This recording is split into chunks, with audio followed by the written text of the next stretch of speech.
بسم اللہ الرحمن الرحیم۔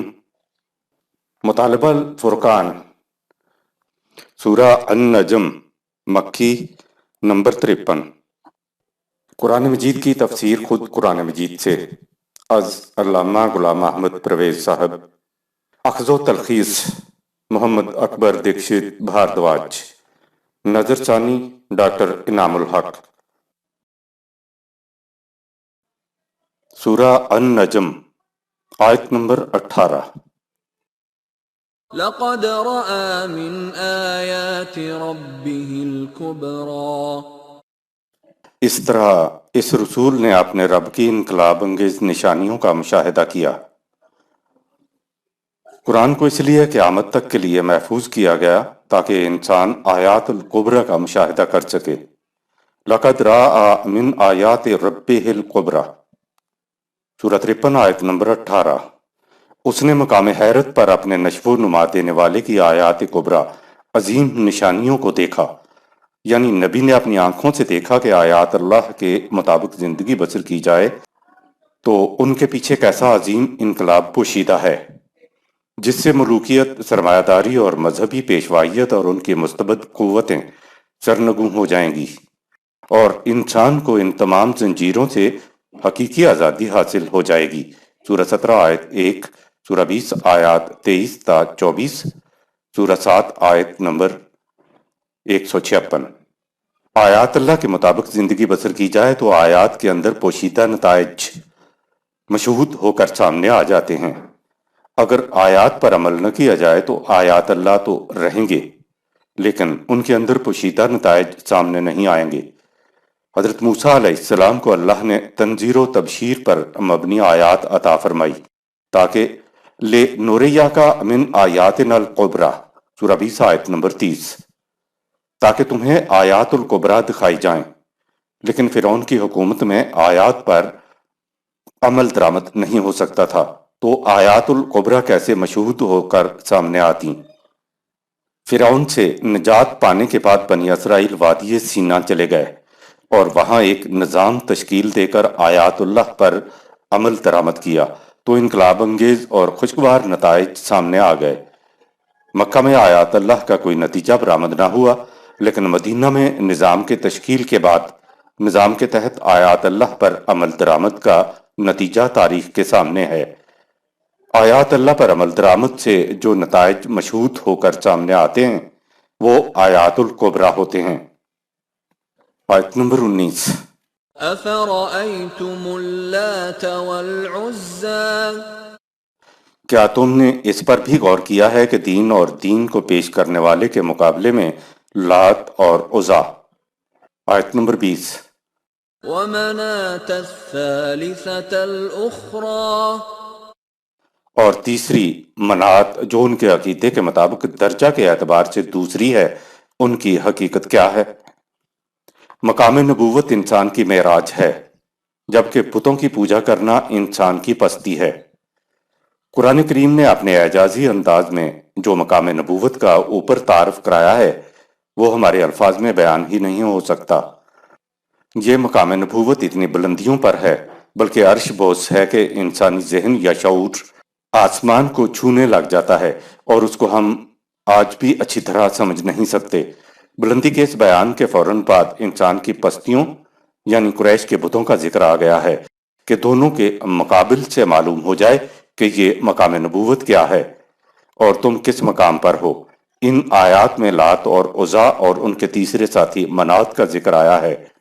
قرآن نے بتا دیا تھا کہ نبی کس مقام پر ہوتا ہے، اور وہ جو کچھ کہتا ہے وہ خود بجائے خواہش ایک ایسی مثال ہے جو قرآن کریم نے کہا کہ افق الاعلی پہ ہوتا ہے۔ آسمان کی بلندیوں سے اس کو تعلیم ملتی ہے، زمین پر رہنے والے انسانوں کے معاملات کا وہ حل پیش کرتا ہے۔ تو یہ نبوت کی بلندی اور زمین کا عجیب قسم کا اشتراک ہوتا ہے۔ نبی کے مقام بلند کا نقشہ نبی اکرم صلی اللہ علیہ وسلم نے پہلی بار ایک پہاڑی پر کھڑے ہو کر پیش کیا۔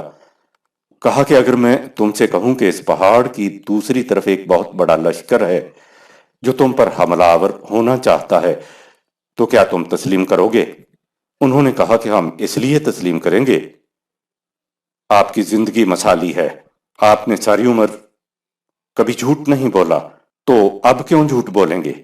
اور دوسری بات یہ کہ تم اس بلند مقام پہ کھڑے ہو جہاں سے تم پہاڑی کی پچھلی طرف بھی دیکھ سکتے ہو جبکہ ہم نہیں دیکھ سکتے۔ آپ صلی اللہ علیہ وسلم نے فرمایا کہ تم ایسے مقام پہ ہو کہ پہاڑی کے اس طرف تو دیکھ سکتے ہو لیکن پہاڑی کے دوسرے پار نہیں دیکھ سکتے، اور میں ایسے مقام پہ کھڑا ہوں جہاں میں پہاڑی کے دونوں طرف مقامات کو دیکھ سکتا ہوں۔ یہ ہے مقام نبوت کہ وہ دنیا کے مسائل کو بھی دیکھتا ہے اور ان کے حل کے لیے مقام بلند سے قوانین حاصل کرتا ہے جن پر عمل درآمد سے انسانی زندگی کے مسائل حل ہو جاتے ہیں۔ مقام بلند پر ہونے کی وجہ سے نبی کے سامنے اس طرف کے حقائق بھی ہوتے ہیں جو عام انسان کے سامنے نہیں ہوتے۔ پچھلی آیات سے ربط یوں ہے کہ ان سے کہا گیا کہ نبی کے مقام بلند کو دیکھو اور پھر تم اپنے مقام کے اوپر نگاہ ڈالو کہ یہ پتھر کے ٹکڑے جنہیں تم نے خود اپنے ہاتھوں سے تراش کر یہاں نصب کر رکھا ہے، ان میں اتنی بھی ہمت نہیں کہ اگر ان پہ مکھی بیٹھ جائے تو یہ خود اس کو اڑا سکیں۔ آیت نمبر 21۔ أَلَكُمُ الذَّكَرُ وَلَهُ الْأُنثَى اول تو خدا کے لیے اولاد کا عقیدہ ہی باطل ہے، اس پر بھی تر رہی ہے کہ خدا کے لیے بیٹیاں اور تمہارے لیے بیٹے۔ آیت نمبر 22۔ تِلْكَ إِذًا قِسْمَةٌ ضِیزَى غور کرو یہ تقسیم کس قدر پھونڈی اور جہالت پر مبنی ہے۔ آیت نمبر 23۔ إِنْ هِيَ إِلَّا أَسْمَاءٌ سَمَّيْتُمُوهَا أَنْتُمْ وَآبَاؤُكُمْ مَا أَنزَلَ اللَّهُ بِهَا مِنْ سُلْطَانٍ إِنْ يَتَّبِعُونَ إِلَّا الظَّنَّ وَمَا تَهْوَى الْأَنفُسُ وَلَقَدْ جَاءَهُم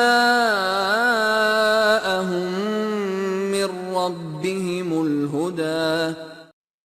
یاد رکھو ان دیوی دیوتاؤں اور بتوں کی حقیقت اس کے سوا کچھ نہیں کہ یہ چند نام ہیں جو تم نے اور تمہارے اسلاف نے رکھ چھوڑے ہیں۔ سورہ 7 آیت نمبر 71۔ اللہ نے ان کے لیے کوئی سند نازل نہیں کی، یہ لوگ محض اپنے قیاسات کی پیروی کرتے ہیں اور مقصد اس سے اپنے جذبات کی تسکین ہے۔ اس کے مقابلے میں اے رسول جو کچھ تم پیش کرتے ہو وہ ان کے نشو و نما دینے والے کی طرف سے حقیقی ضابطۂ ہدایت ہے۔ کسی شے کا احترام اس کی خصوصیات کی بنا پر ہوتا ہے نہ کہ محض نام کی وجہ سے۔ اسماء سمیتموہا سورہ 53 آیت نمبر 23۔ یہ لات عزا منات کے لیے کوئی الہی سند نہیں، یہ نام تو وہ ہیں جو تم نے اور تمہارے اسلاف نے رکھ چھوڑے ہیں، ورنہ یہ پتھر کے ٹکڑے ہیں جن کو تم نے گھڑ کر شکل دے لی ہے۔ اگر کسی کو پتھر کا نام معلوم نہیں ہے تو اس کے نزدیک تو وہ پتھر ہی ہے۔ الہی اصول یہ ہے کہ کسی شے کا یا کسی شخص کا احترام اس کے نام سے نہیں بلکہ اس کی خصوصیات سے ہوتا ہے۔ جس دن اس معیار اور اس اصول پر امت آ گئی آپ دیکھیے گا کہ پھر سے دین کا احیاء ہوگا اور پھر اس کو صدر اول جیسی رفعتیں اور ثروتیں حاصل ہو جائیں گی۔ دین خالص خدا کی کتاب ہے، معیار یہی ہے، سند یہی ہے۔ جو اس کے مطابق ہے وہ سچ ہے، جو اس کے خلاف ہے وہ غلط ہے۔ ایک چیز کی فی الحقیقت کچھ خاصیتیں ہوتی ہیں، اس کی صفات ہوتی ہیں۔ مثلا پیاس بجھانے والی شے کو ہم پانی کہتے ہیں، ایران میں آب کہتے ہیں، انگریزی میں واٹر کہتے ہیں اور عربی میں ماء کہتے ہیں۔ اب چاہے ان میں سے کوئی بھی نام لیں، پانی کی خصوصیات نہیں بدلیں گی کیونکہ اس کے خواص متعین ہیں۔ پانی اپنی ہستی رکھتا ہے، وہ ایران میں پہنچ کر آب بن جاتا ہے اور انگریزوں کے ہاں واٹر بن جاتا ہے اور عربوں کے ہاں ماء بن جاتا ہے، لیکن اس کے خواص نہیں بدلتے۔ پتھر کا ٹکڑا خدا تو نہیں بن جاتا، وہ تو پتھر ہے، تم نے اس کا نام رکھا اور اسے خدا سمجھ لیا ہے۔ نام ہٹا دیجئے تو وہ پتھر رہ جائے گا۔ پانی کا نام آب کہہ دیجئے، ماء کہہ دیجئے، واٹر کہہ دیجئے، اس کا کچھ نام رکھ دیجئے، اس کی طرف اشارہ کر دیجئے، پانی کی خصوصیات وہی رہیں گی۔ پانی پانی ہے، چاہے اسے کسی نام سے پکارو یا اس کی طرف اشارہ کرو۔ سب قبروں کی تو ایک ہی خصوصیت ہوتی ہے، قبر کو داتا دربار کہنے سے داتا کی قبر کی خصوصیات تو نہیں بدل جاتی۔ مومن کو مشرک بھی کہہ لو، اس کی خصوصیات تو نہیں بدلتی جب تک وہ شرک کا مرتکب نہ ہو۔ اگر قبر کا نام نہ رکھا جائے تو وہ قبر ہی رہتی ہے۔ ایسی کئی قبریں ہم نے دیکھی ہیں کہ وہ پہلے قبر ہی تھی، کسی نے 4 جھنڈیاں گاڑ دیں، اس کے اوپر ایک چادر ڈال دی، چراغ جلایا، ڈھول بجایا اور پھر اعلان کر دیا کہ یہ فلاں حضرت صاحب قبلہ ہیں، آج ان کا عرس ہوگا۔ اور اس کے بعد آپ دیکھیے کہ مخلوق خدا جمع ہوتی چلی جا رہی ہے۔ جب تک نام نہیں رکھا تھا تو وہ قبر ہی تھی، نام رکھ دیا تو اب وہ قبر سے دربار بن گئی۔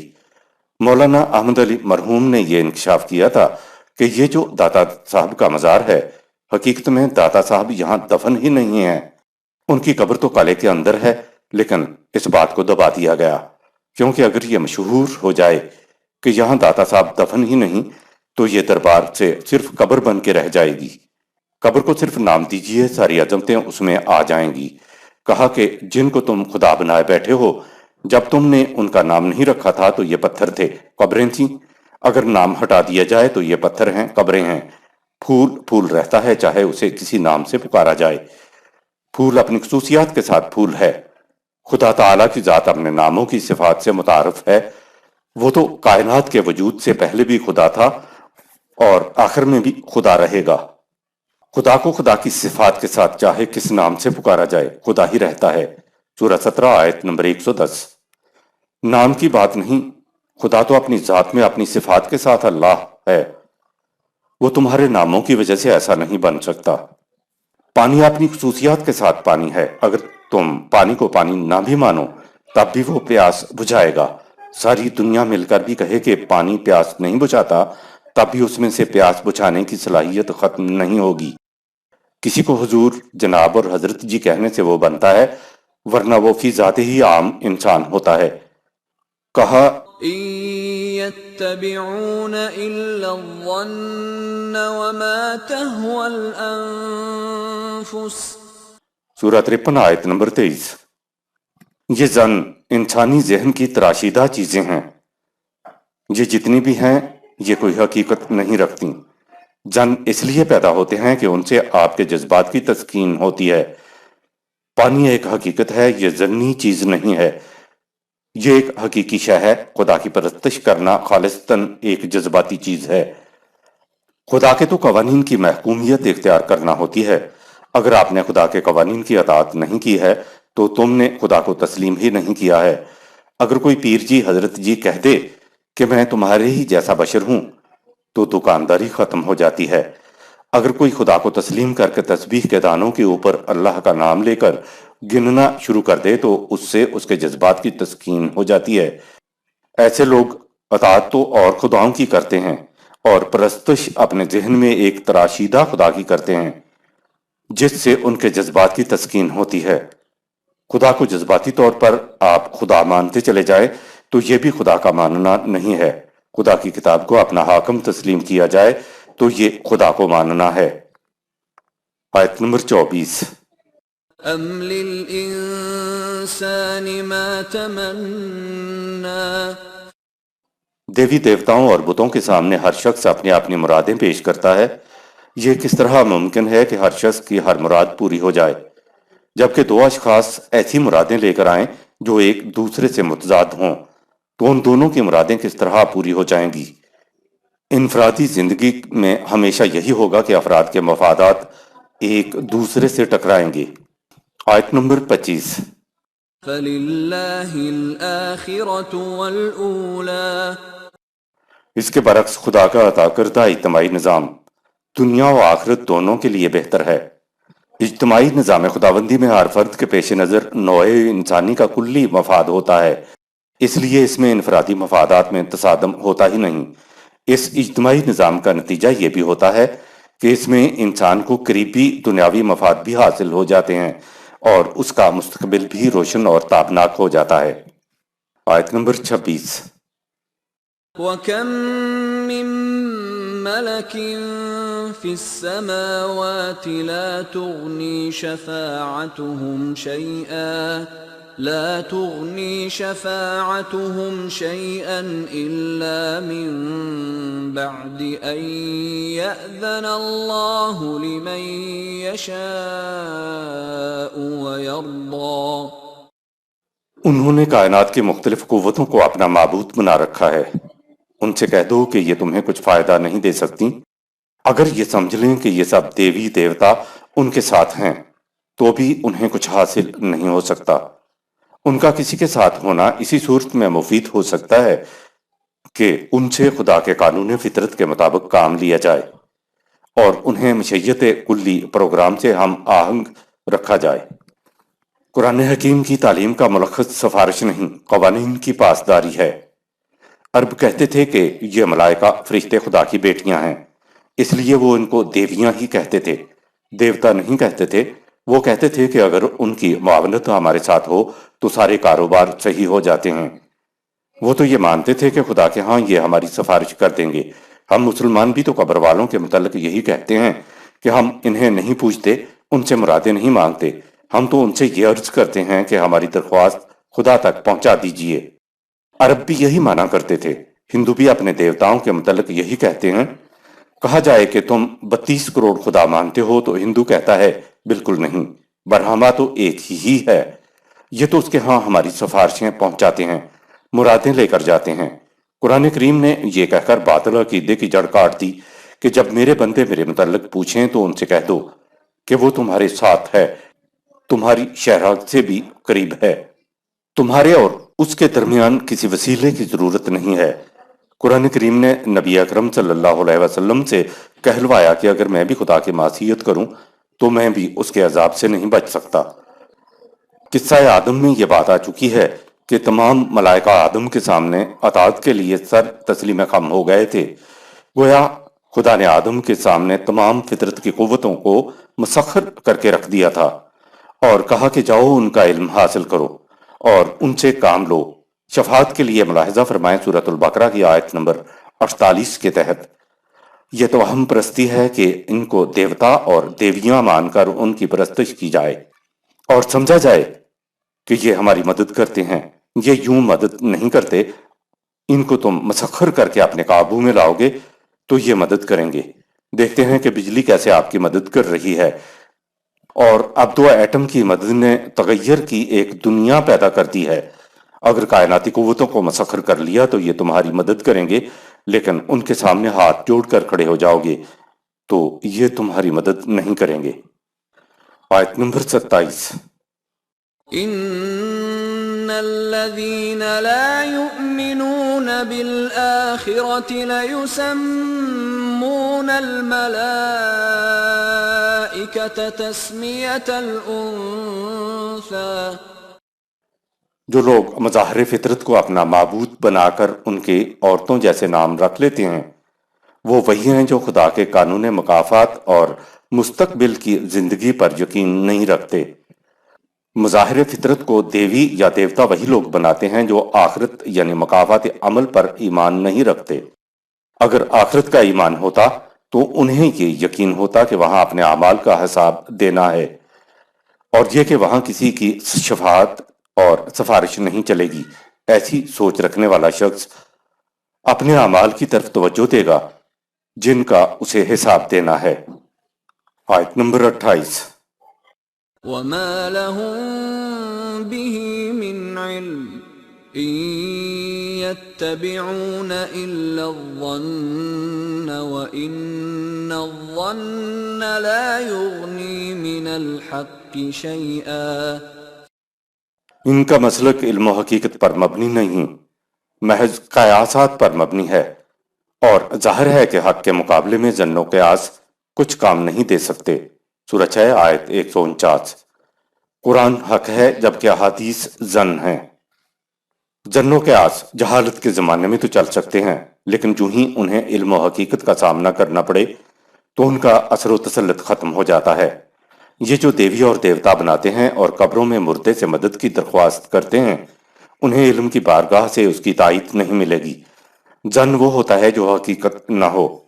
جب جن حقیقت نہیں ہے تو وہ کچھ فائدہ بھی نہیں دے گا۔ الحق خدا کی کتاب ہے، جو کچھ ذہن انسانی کا تراشیدہ ہے وہ زن ہے۔ اگر زن کو مقدس تسلیم کر لیا ہے تب بھی وہ حق کے مقابلے میں باطل ہے۔ حدیث سے پہلے لکھا ہوتا ہے قال رسول اللہ صلی اللہ علیہ وسلم، کہ رسول اللہ صلی اللہ علیہ وسلم نے فرمایا، اور آخر میں لکھا ہوتا ہے او کما قال رسول اللہ صلی اللہ علیہ وسلم، کہ ایسے نہیں تو یا جیسے رسول اللہ صلی اللہ علیہ وسلم نے فرمایا ہو، یعنی یہ یقین نہیں کہ ایسا ہی رسول اللہ صلی اللہ علیہ وسلم نے فرمایا تھا۔ اس کے برعکس قرآن حمید کی آیت کے متعلق تو کبھی نہیں کہتے کہ او کما قال اللہ تعالی، یا جیسے خدا نے کہا ہو۔ قرآن کریم کے متعلق تو یقین کے ساتھ کہا جائے گا کہ یہ خدا کا قول ہے۔ الفاظ او کما قال رسول اللہ صلی اللہ علیہ وسلم احادیثوں کو ضمنی بناتے ہیں۔ احادیث لکھنے والوں نے آخر میں او کما قال رسول اللہ صلی اللہ علیہ وسلم لکھ کر خود ہی بتا دیا کہ احادیث کی حیثیت ضمنی ہے۔ جس کو لکھنے والوں نے خود ضمنی کہہ دیا تو اب احادیثوں کو پرکھنے کی کسوٹی کتاب الحق ہے۔ خدا نے صاف کہہ دیا کہ زن حق کے مقابلے میں کچھ کام نہیں آ سکتا۔ آیت نمبر 29۔ فأعرض عمن تولى عن ذكرنا ولم يرد إلا الحياة الدنيا۔ جو لوگ طبعی زندگی کے مفاد سے بلند کوئی نصب العین ہی اپنے سامنے نہ رکھیں اور ہمارے اس ضابطۂ حیات سے روگردانی کریں تو اے رسول تو ان سے پہلو تہی کر لے۔ آیت نمبر 30۔ ذلك مبلغهم من العلم ان ربك هو اعلم بمن ضل عن سبيله وهو اعلم بمن اهتدى۔ جن لوگوں کے علم کی آخری حد یہ ہے کہ وہ اپنے ہاتھوں کی تراشیدہ پتھر کی مورتیوں کو اپنا خدا سمجھتے ہیں، کائنات کی قوتوں کے سامنے سجدہ ریز ہو جاتے ہیں، وہ اس دین کی صداقت کے معترف کیسے ہو جائیں گے جو سراسر علم و حقیقت پر مبنی ہے۔ یقیناً تیرا رب اچھی طرح جانتا ہے کہ کون راہ راست پر چلتا ہے اور کون اس راہ کو چھوڑ کر غلط راستہ اختیار کر لیتا ہے۔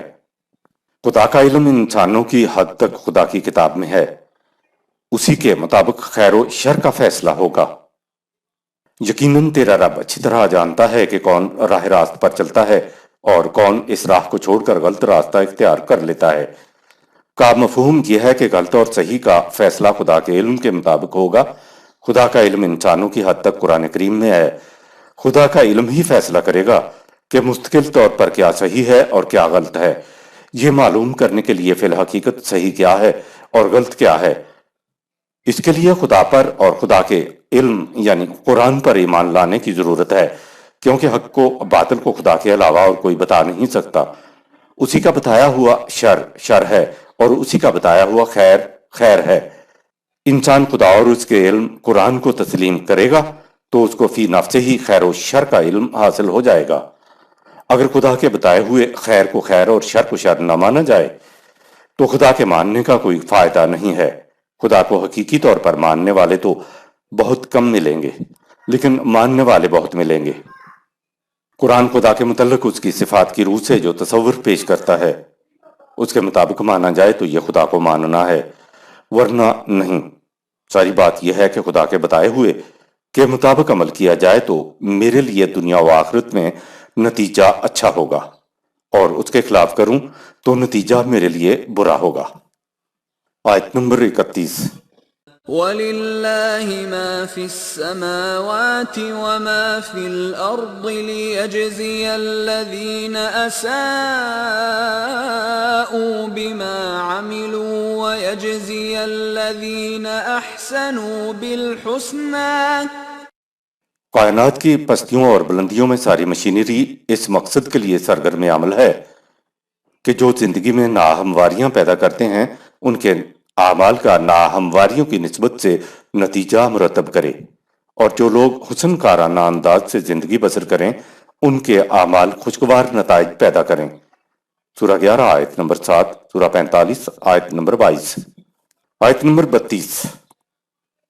الذين يجتنبون كبائر الإثم والفواحش إلا اللمم إن ربك واسع المغفرة هو أعلم بكم إذ أنشأكم من الأرض وإذ أنتم أجنة في بطون أمهاتكم فلا تزكوا أنفسكم هو أعلم بمن اتقى۔ حسن کارانہ انداز میں زندگی بسر کرنے والے ان تمام بڑے بڑے جرائم سے بچتے ہیں جن سے انسانی ذات میں کمزوری پیدا ہو اور جن سے معاشرہ میں فواحش پھیلیں۔ ہاں البتہ اگر کبھی کسی کے دل میں ان کا یوں ہی کوئی غلط خیال گزرے یا ان سے نادانستہ کوئی معمولی سی لغزش ہو جائے اور فوری اس کی اصلاح کر لے، سورہ 7 آیت نمبر 201، تو ایسی باتیں قابل گرفت نہیں ہوتی۔ یہ خدا کے قانون حفاظت کی کشادہ نگہی اور وسیع ظرفی ہے، سورہ 4 آیت نمبر 31، سورہ 42 آیت نمبر 37۔ وہ جانتا ہے کہ زندگی بے جان مادہ زمین سے لے کر پیکر انسانیت تک پہنچنے میں کن کن منازل سے گزری اور رحم مادر میں انسانی بچہ کس کس قسم کی کیفیات کا حامل بنا۔ تو تم اپنی ذات کی نشو و نما کا دعویٰ اپنے خود ساختہ پیمانوں سے مت کرو۔ خدا کی کتاب کے مطابق یہ جانچنا چاہیے کہ انسان کس حد تک تقوی شعار ہو چکا ہے۔ سورہ 91 آیات 7 تا 10، سورہ 92 آیات 17-18۔ تقوی و تزکیہ کو جاننے کا معیار قرآن کریم ہے، نہ کہ خود ساختہ معیار۔ آپ نے دیکھا ہوگا کہ سورہ النجم کس طرح سے اپنے ارتقائی منازل طے کرتی ہوئی آگے بڑھتی گئی۔ پہلے وہ بلندیاں سامنے لائی گئیں جو احسن تقویم انسان کا حصہ ہیں، اسی نسبت سے وہ انتہائی پستیاں سامنے لائی گئیں جو اپنے ہاتھوں کے ایک تراشیدہ پتھر کو محض ایک نام رکھنے کی وجہ سے خدا بنا لیا جاتا ہے۔ اس کے بعد یہ چیز سامنے آئی کہ زندگی صرف یہی جسمانی زندگی نہیں ہے، تمہاری ذات کی نشو و نما مقصود ہے۔ اس کے لیے اصول یہ ہے کہ انسان کے جسم کی پرورش تو ہر اس چیز سے ہو جاتی ہے جسے وہ خود لیتا ہے، کھاتا ہے، اور اس کی ذات کی پرورش اور نشو و نما اس چیز سے ہوتی ہے جسے وہ دوسروں کی احتیاج کو مٹانے کے لیے دے دیتا ہے۔ گویا جسم کی پرورش لینے سے ہوتی ہے اور انسانی ذات کی نشو و نما دینے سے ہوتی ہے۔ اس کے بعد کہا کہ اپنے آپ کو یوں ہی نہ سمجھ لیا کرو کہ ہمارا تزکیہ ہو گیا ہے۔ تزکیہ کا معیار یہ ہے کہ یوتی مالہ یتزکیٰ، سورہ 92 آیت نمبر 18، جو دوسروں کی ضرورتوں کو پورا کرنے کے لیے اپنا مال و دولت دے دیتا ہے، اس کی ذات کی نشو و نما ہو جاتی ہے۔ قرآن کریم کا معاشی نظام یہ ہے کہ تمام افراد معاشرہ کی ضروریات زندگی کو پورا کرنا اسلامی نظام کے ذمہ ہے۔ اب فرد کے ذمہ داری یہ ہے کہ پوری محنت کر کے نظام کے لیے کمائے اور ضرورت بھر نظام سے لے۔ یہ ہے جس سے انسان کی ذات کی نشو و نما ہوتی ہے۔ اسی کو قرآن کے معیار کے مطابق تزکیہ کہتے ہیں۔ قابل گرفت نہ ہونے سے مراد یہ ہے کہ ان کے حسن عمل کے نتائج ایسے وزنی ہوتے ہیں کہ وہ ان چھوٹی چھوٹی لغزشوں کے نقصان رساں نتائج سے انسان کی حفاظت کر دیتے ہیں۔ خدا کا قانون انسان کی کمزوریوں سے بھی اچھی طرح واقف ہے اور اس کی امکانی صلاحیتوں سے بھی پوری طرح باخبر ہے۔ اسے معلوم ہے کہ وہ کون سی باتیں ہیں جن سے انسانی ذات کی نشو و نما رک جاتی ہے، اور وہ کون سے اعمال ہیں جن سے اس کی صلاحیتیں برومند ہوتی ہیں۔ خدا کی کتاب وہ معیار خداوندی ہے جس کے مطابق یہ جانچنا چاہیے کہ انسان کس حد تک تقوی شعار ہو چکا ہے۔ اسے اپنے خود ساختہ معیاروں کے مطابق نہیں جانچنا چاہیے کہ وہ بڑا دیندار بن گیا ہے۔ آیت نمبر 33۔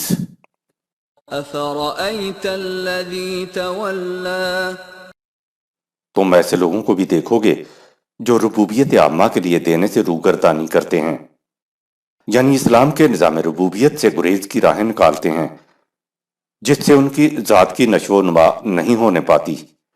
گریز کی راہوں کے بارے میں اگلی آیت میں بتایا ہے۔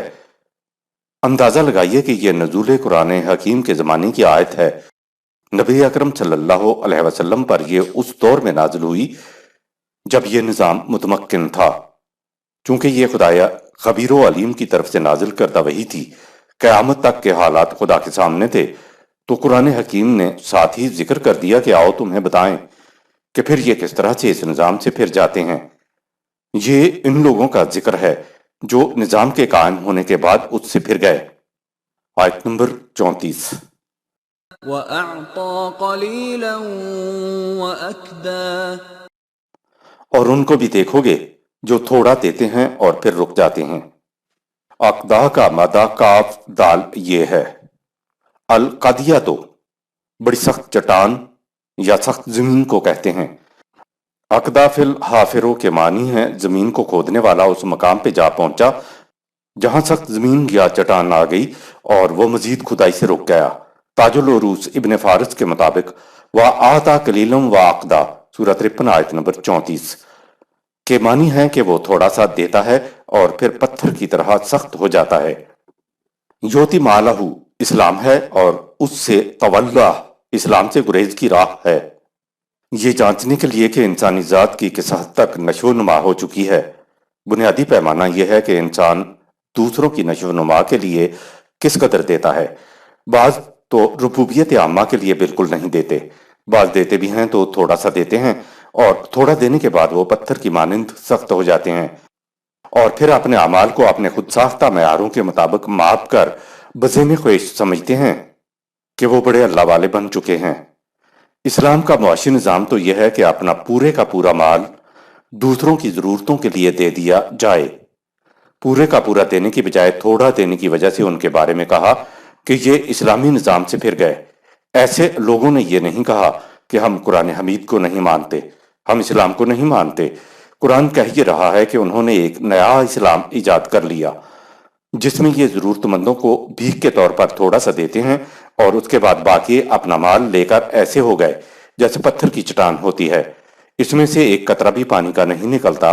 قرآن نے پورا اسلام یہ بتایا کہ الذی یؤتی مالہ یتزکی سورہ 92 آیت نمبر 18، اور اسلام سے گریز کی یہ راہ بتائی کہ وہ آتا قلیلا واقدا جو تھوڑا دیتے ہیں اور پھر رک جاتے ہیں۔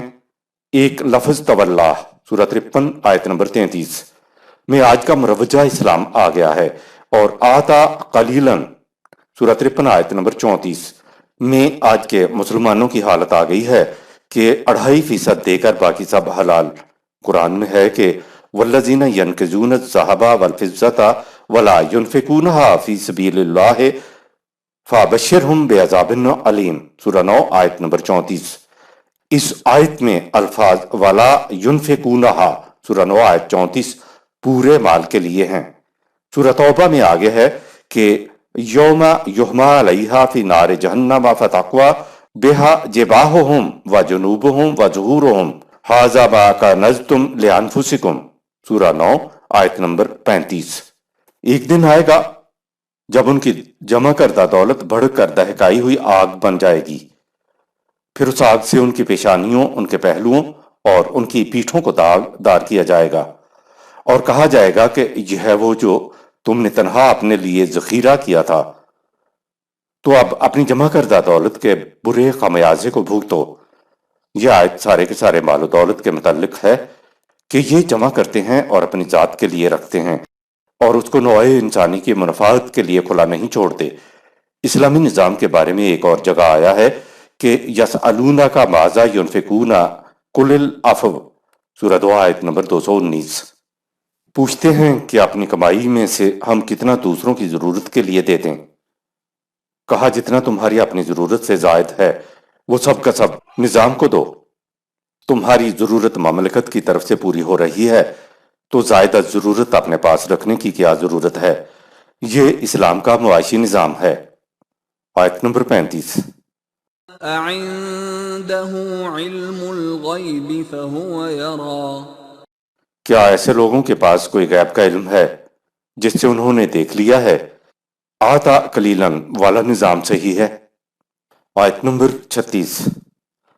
ام لم ينبأ بما فی صحف موسیٰ، کیا انہیں اس بات کا علم نہیں کہ جو پیمانہ قرآن میں دیا ہوا ہے وہ وہی پیمانہ ہے جو مختلف انبیاء کو ملتا چلا آ رہا ہے؟ یہی کچھ اس کتاب میں بیان ہوا تھا جو موسیٰ علیہ السلام کو ملی تھی، اور آیت نمبر 37۔ وَإِبْرَاهِيمَ الَّذِي وَفَّى، اور اس صحیفہ میں بھی جو اس سے پہلے ابراہیم علیہ السلام کو عطا ہوا تھا۔ قل العفو سورہ 2 آیت نمبر 219۔ والا نظام نیا نہیں ہے، یہ کتاب موسیٰ میں بھی تھا اور حضرت ابراہیم علیہ السلام کی طرف بھی یہی نظام نازل ہوا تھا۔ یاد رہے کہ دین کے اصول شروع سے ایک ہی چلے آ رہے ہیں، البتہ مختلف زمانوں میں دین پر عمل کرنے کے طریقے بدلتے رہے لیکن دین کے اصول نہیں بدلے۔ ان کے علاوہ جتنے بھی انبیاء کرام تھے ان کی طرف بھی نازل کردہ یہی اصول تھا، اور اب قرآن کریم میں بھی یہی غیر متبدل اصول ہیں۔ آیت نمبر 38۔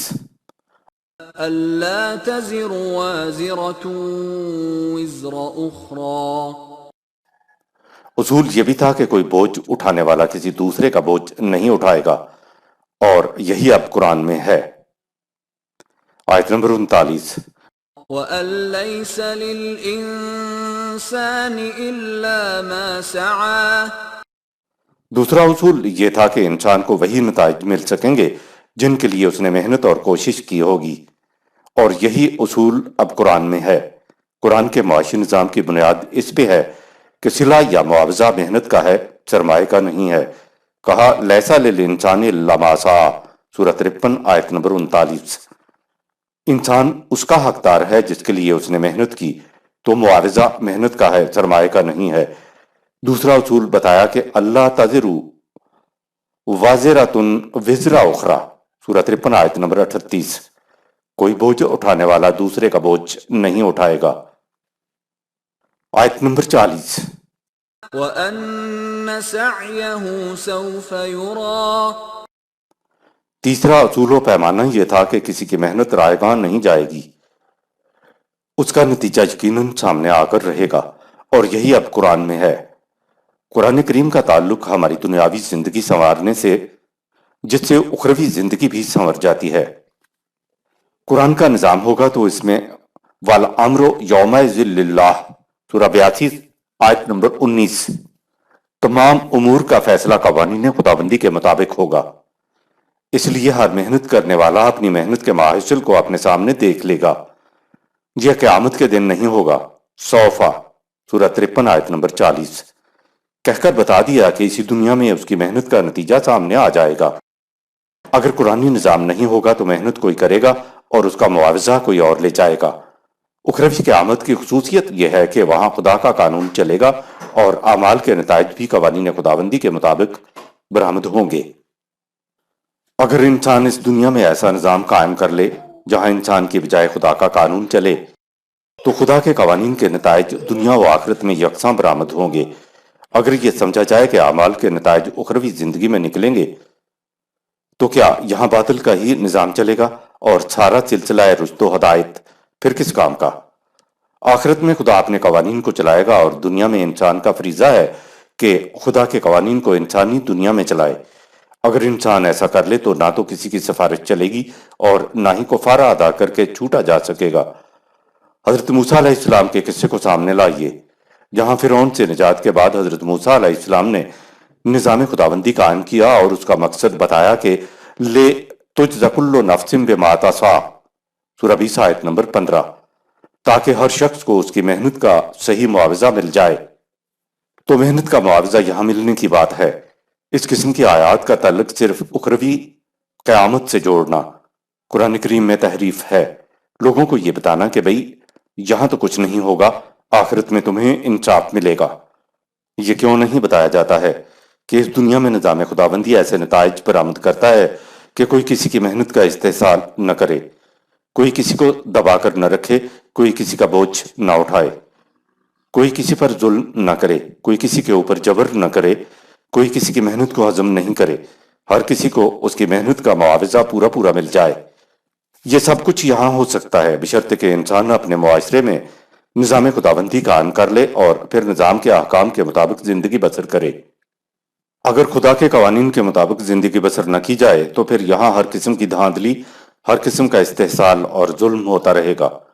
خدا نے دین یا قرآن کریم اس لیے تو نہیں دیا تھا کہ بس مذہبی رسومات ادا کرتے رہیں اور باطل کے تحت زندگی بسر کرتے رہیں۔ یہ دنیا اور آخرت دونوں خدا کے اپنے علاقہ ہیں، لیکن دنیا میں قوانین خداوندی کے مطابق نظام تشکیل دے کر اسے خدا کا علاقہ بنانا انسانوں کا کام ہے۔ 1000 سال ہو گئے کہ مذہبی رسومات کی ادائیگی پر زور دیا جا رہا ہے، نظام خداوندی کی تشکیل کی طرف ہمارے علماء کرام آتے ہی نہیں ہیں۔ کیا خدا کا قانون بس مرنے کے بعد ہی کارآمد ہے؟ قرآن قوانین خداوندی کے نتائج اس لیے بتاتا ہے تاکہ ہم اسے دیکھ سکیں کہ وہ بتائے گئے نتائج برآمد ہو رہے ہیں یا نہیں۔ اگر نہیں برآمد ہو رہے ہیں تو سمجھ لو کہ ہم قوانین خداوندی پر عمل نہیں کر رہے ہیں۔ قرآنی نظام ہوگا تو ہر شخص اپنی اپنی ذمہ داریاں خود اٹھائے گا، کوئی کسی دوسرے کی ذمہ داری نہیں اٹھائے گا۔ سورہ 53 آیت نمبر 38۔ معاوضہ محنت کا ملے گا، سرمایہ کا نہیں۔ سورہ 53 آیت نمبر 39۔ کسی کی محنت رائے گاہ نہیں جائے گی، اس کا نتیجہ یقیناً سامنے آ کر رہے گا۔ سورہ 53 آیت نمبر 40۔ کسی کی محنت کے ثمرہ میں ذرا بھی کمی نہیں کی جائے گی۔ سورہ 53 آیت نمبر 41۔ انسانی زندگی کا منتہا و مقصود یہ ہے کہ اجتماعی طور پر نظام ربوبیت کا قیام ہو جائے اور ہر فرد کی ذات میں لا انتہا صفات خداوندی کی نمود اعلی حد بشریت ہو جائے، تاکہ ہر معاملہ کا فیصلہ قوانین خداوندی کے مطابق ہو۔ سورہ 53 آیت نمبر 42۔ یہ آیتیں قرآن کریم میں محفوظ ہیں، لیکن اس کے باوجود ہمارے ہاں روایات کی سیڑھیاں چڑھ کر سرمایہ دارانہ معاشی نظام آ گیا کہ جس میں محنت کرنے والے بیچارے کو تو روٹی تک نصیب نہیں ہوتی، اور جو محنت نہیں کرتا اس کے کتوں کو بھی وہ کچھ ملتا ہے جو غریب کے بچوں کو بھی نہیں ملتا۔ قرآن حکیم کو صدیوں سے ہم نے قیامت پر اٹھا رکھا ہے۔ چالاکی سے کہا یہ گیا کہ قرآن حکیم نے جو کچھ کہا ہے وہ قیامت کی باتیں ہیں، اور یہاں ایسا نہیں ہوگا۔ یہاں تو محنت کرنے والے کو کچھ نہیں ملے گا، بلکہ جو محنت نہیں کرتا وہ استحصال اور سلب و نہب کے ذریعے سب کچھ حاصل کر لے گا۔ یہاں تو یہی نظام چلے گا، اور جو نظام قرآن حکیم میں بتایا گیا ہے وہ در حقیقت قیامت کی بات ہے۔ وہاں کی بات اس لیے ہے کہ وہاں صرف خدا کا قانون چلتا ہے، لیکن قرآن نے تو یہ کہا ہے کہ تمہاری دنیا میں بھی جہاں خدا کے قانون کے مطابق معاشرہ اور نظام قائم ہوگا وہاں بھی یہی جنتی کیفیت ہوگی، تو قیامت پر قرآن کی بات کو کیوں اٹھا کے رکھا جائے؟ اس نے کہہ دیا کہ وَالْأَمْرُ يَوْمَئِذٍ لِلَّهِ سورہ 82 آیت نمبر 19۔ اپنے معاشرے میں صرف خدا کا حکم چلاؤ گے تو وہی خصوصیات جو قیامت کے بعد جنت کی بتائی گئی ہیں وہ نظام خداوندی میں اسی دنیا میں ملنا شروع ہو جائیں گی۔ تو یہاں کا قرآنی نظام اور وہاں کا نظام دیکھیے کیسے یکساں ہو گئے ہیں۔ قوانین خداوندی کے مطابق جب یہاں نتائج برآمد ہونا شروع ہو جائیں گے تو یہ اسی دنیا کا انقلاب ہے، اسی دنیا کا الساعۃ ہے۔ اخروی دنیا کی قیامت یا الساعۃ کو انقلاب اس لیے کہتے ہیں کہ وہاں سب کام قوانین خداوندی کے مطابق ہوں گے۔ اگر اسی دنیا میں تمام امور کا فیصلہ قوانین خداوندی کے مطابق کیا جانے لگے تو قوانین کے نتائج کو اسی دنیا کی قیامت یا الساعۃ یا انقلاب کہا جائے گا، کیونکہ دنیا ہی میں قوانین کے نتائج انقلابی و ہنگامی انداز میں برآمد ہو رہے ہوں گے۔ دنیا میں قیامت انسانی معاشرے میں قرآنی قوانین کے نفاذ اور اس کے برآمدہ نتائج کا ہی نام ہے۔ قوانین خداوندی جو نتائج یہاں دیں گے وہی نتائج آخرت میں بھی دیں گے۔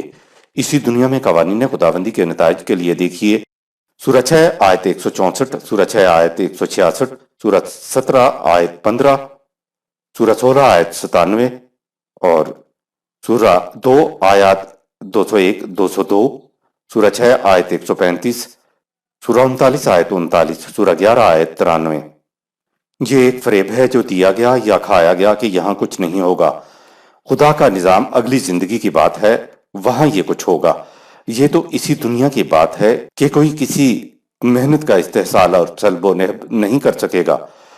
آخرت میں کسی نے کسی پر کیا ظلم کرنا ہے، محنت بھی یہاں ہوگی، معاوضہ بھی یہاں ہی ملے گا۔ آیت نمبر 41۔ ثم يجزاه الجزاء الأوفى۔ چوتھا اصول و پیمانہ یہ تھا کہ کسی کی محنت کے ثمرہ میں ذرہ بھی کمی نہیں کی جائے گی، یعنی پورا پورا بدلہ ملے گا، اور یہی اب قرآن میں ہے۔ آیت نمبر 42۔ وَأَنَّ إلى ربك المنتهى. پانچواں اصول و پیمانہ یہ تھا کہ انسانی زندگی کا منتہا و مقصود یہ ہے کہ اجتماعی طور پر نظام ربوبیت کا قیام ہو جائے اور ہر فرد کی ذات میں لا انتہا صفات خداوندی کی نمود اعلیٰ حد بشریت ہو جائے تاکہ ہر معاملہ کا فیصلہ قوانین خداوندی کے مطابق ہو. سورہ 89 آیت 44. اور یہی اب قرآن میں ہے. دنیا کے اندر قرآن میں مذکور نتائج کب برآمد ہوں گے؟ کہا کہ وَأَنَّا إِلَىٰ رَبِّكَ الْمُنْتَهَىٰ سورہ 53 آیت نمبر 42. جب انجام کار انسانوں کا نظام خدا کے قانون کے مطابق ہوگا، یعنی جب انسان نظام ربوبیت کو اپنا منتہائی زندگی نصب العین اور مقصود بنا لے گا، تو یہ اسی دنیا کی بات ہے کہ انسان برضا و رغبت نظام خداوندی کے اندر رہتے ہوئے زندگی بسر کرے. تو قرآن میں مذکور نتائج اسی دنیا میں برآمد ہو جائیں گے. آیت نمبر 43.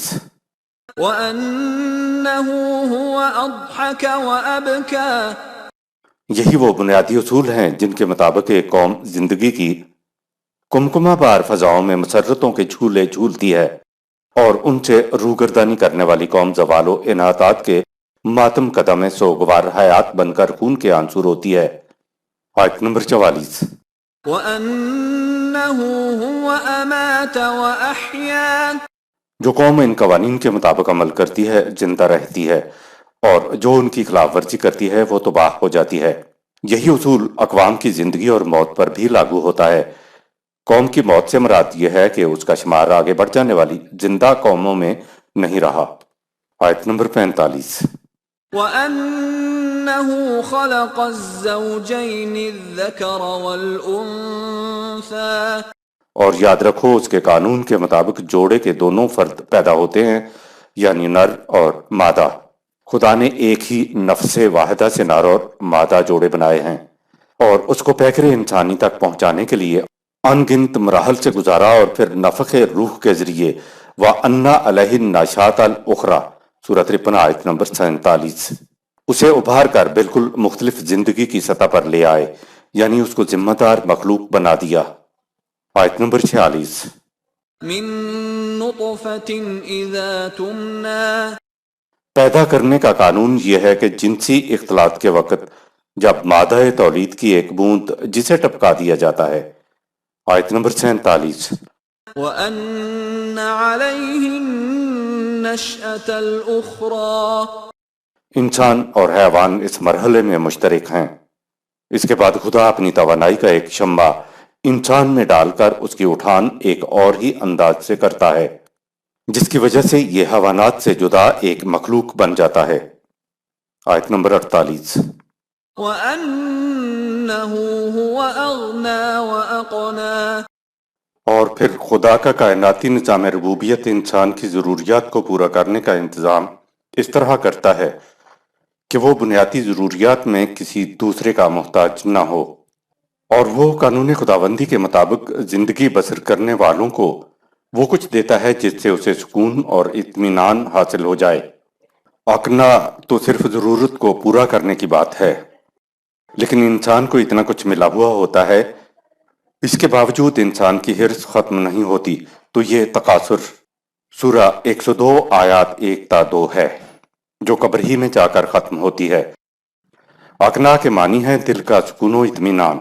نظام خداوندی کی یہاں دو خصوصیات بتائیں کہ سامان چیز ضرورت کے مطابق ملے اور مل جانے کے بعد پھر ہوس اور حرص نہ ہو. آیت نمبر 49. وَأَنَّهُ هُوَ رَبُّ الشِّعْرَى. اس حد تک سامان نشو و نما میں حیوان اور انسان سب مشترک ہیں، لیکن انسان کو عقل و شعور عطا کیا گیا تاکہ قوانین خداوندی کے مطابق نظام ربوبیت قائم کرے.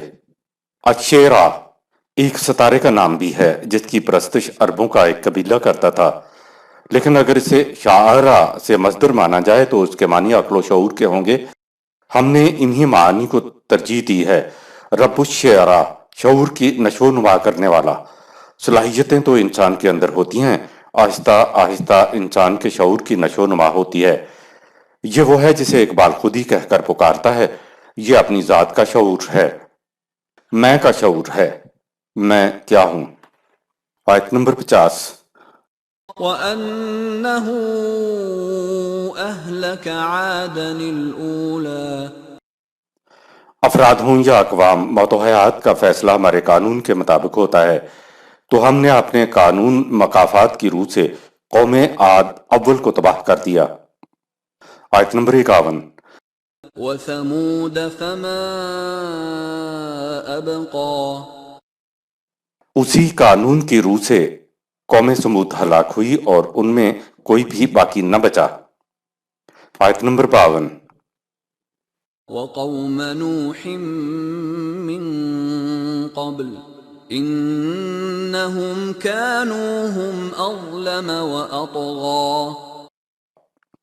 اسی قانون کی روح سے ان سے پہلے قوم نوح تباہ ہوئی، جو قوانین خداوندی سے سرکشی برتتی اور کمزوروں پر ظلم و ستم ڈھاتی تھی۔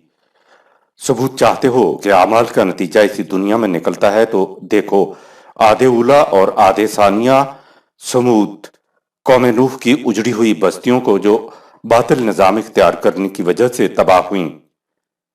یہ وہ ثبوت ہوتا ہے جسے آنکھیں دیکھیں اور شعور سمجھ لے۔ آیت نمبر 53۔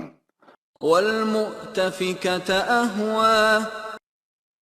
جن اقوام نے بھی اس قسم کی روش اختیار کی وہ بری طرح تباہ ہو گئیں اور ان کی بستیاں ویران ہو گئیں۔ آیت نمبر 54۔ فَغَشَّاهَا مَا غَشَّىٰ۔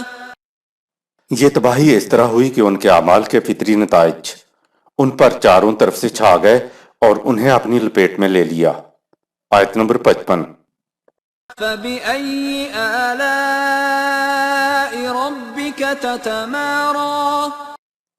ان تاریخی شواہد کی روشنی میں ان لوگوں سے پوچھو کہ تم اپنے رب کی کون کون سی قوت کے متعلق جھگڑا کرو گے اور ان میں سے کس کس کو جھٹلاؤ گے۔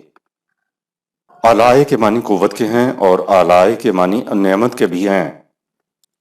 آیت نمبر 56۔